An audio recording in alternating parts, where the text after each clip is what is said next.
Well, hi everyone. It's Molly, and I'm here with Khara Crosswaite-Brindle. And Khara is a serial entrepreneur, a certified financial therapist, and a mental health therapist. So, welcome, Khara. Thanks for being here.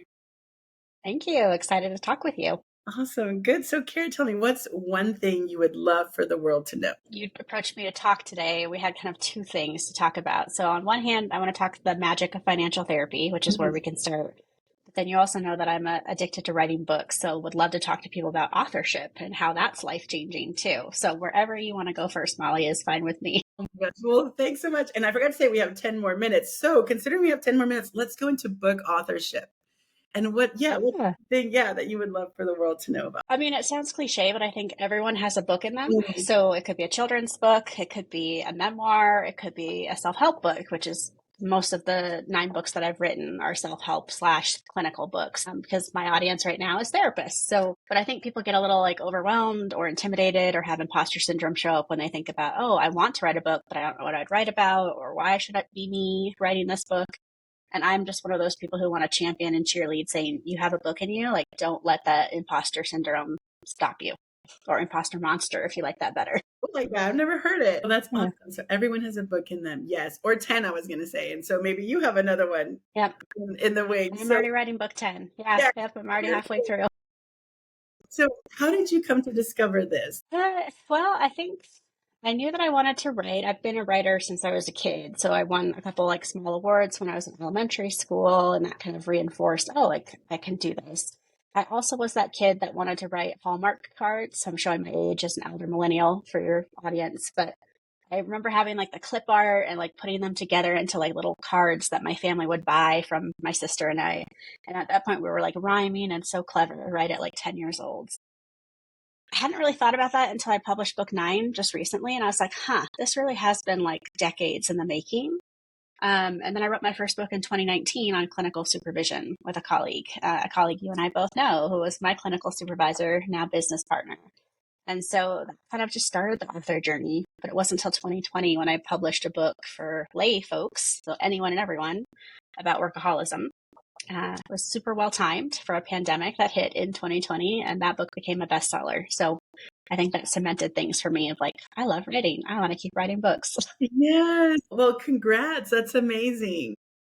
Thank you. So, what's the first step that someone would take? I think it sounds oversimplified, but in the workshops I'm doing for therapists right now, we have this little exercise about what's your gift? What's the gift you want to give the reader? And so that really like pulls on our heartstrings. It makes it more emotional. It's not just, oh, let me be academic, which feels safe to a lot of clinicians that I'm working with. Clinicians turned authors, I should say. So they're like, oh, I want to talk about like polyvagal. I want to talk about EMDR. I want to talk about trauma. And it's like, but what do you want the reader to walk away with? Is it hope? Is it feeling seen? Is it a skill that you're teaching them? And so when we start there, it changes the whole tone of a book from self-help to like, I don't know, more personalized. And that I think works so much better for selling books in my experience. Yeah, I can see how that would take it from a subject to a gift. It just seems that's very precious. So, what's an obstacle that people face? I mean, outside of imposter syndrome, I think people think, oh, I have to have a publisher or I have to have like this book deal. Like there's this huge narrative. Most commonly, though, I hear, I don't have time to write. And it's like, yeah, our lives are over scheduled. I mean, I wrote a book about workaholism. Of course, I hear that. And yet, I think what came up for me recently is that when we think about authors, we think about the luxury of going away for like 3 months and all we do is write, like go to a beach house and like you're just like plugging it out. And I was like, that sounds amazing. I have a 3-year-old. That sounds awesome. However, most of the clinicians I work with don't have time or space to do that. And so I'm breaking down, how do you actually write? Where do you fit it in? Is it early in the morning? Is it late at night? Is it a day away from family and friends?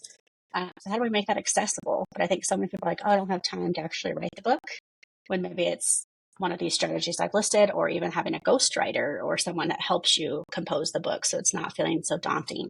So I Yeah, think that's the most common is, oh, I don't have time for this. yeah, I love that. It's like you're expanding the retreat out. Like, okay, let's do a 3-month retreat, little pieces here and there.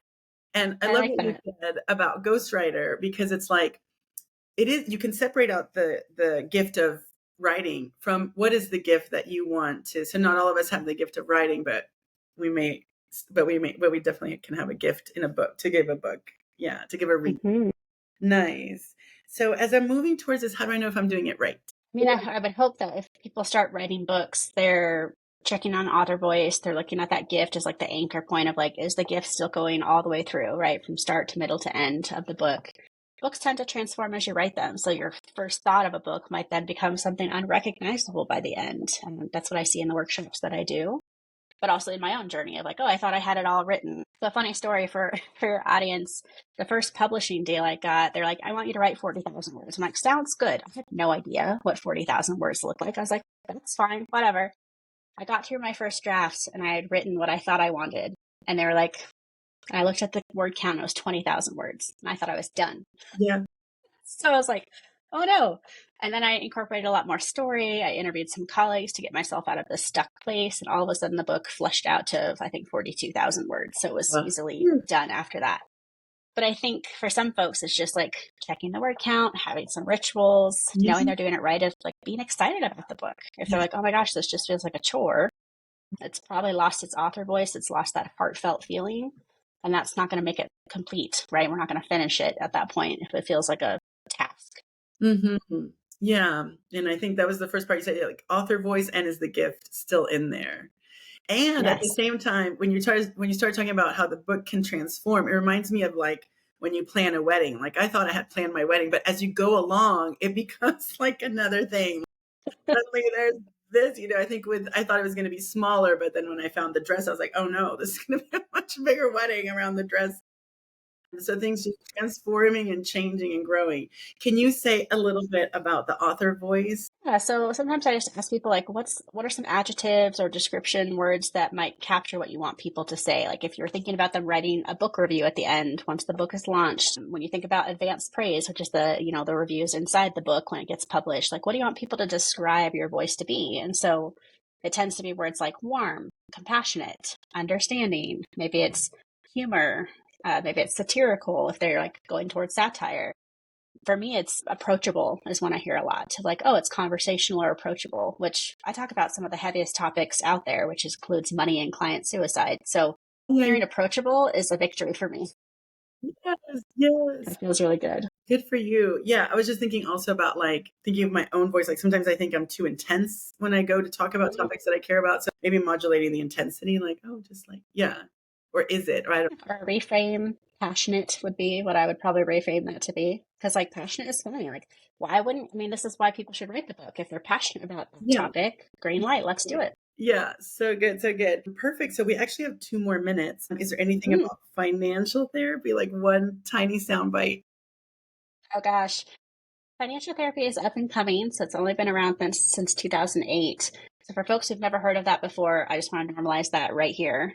That it's newer than like psychology as a whole or mental health as a whole.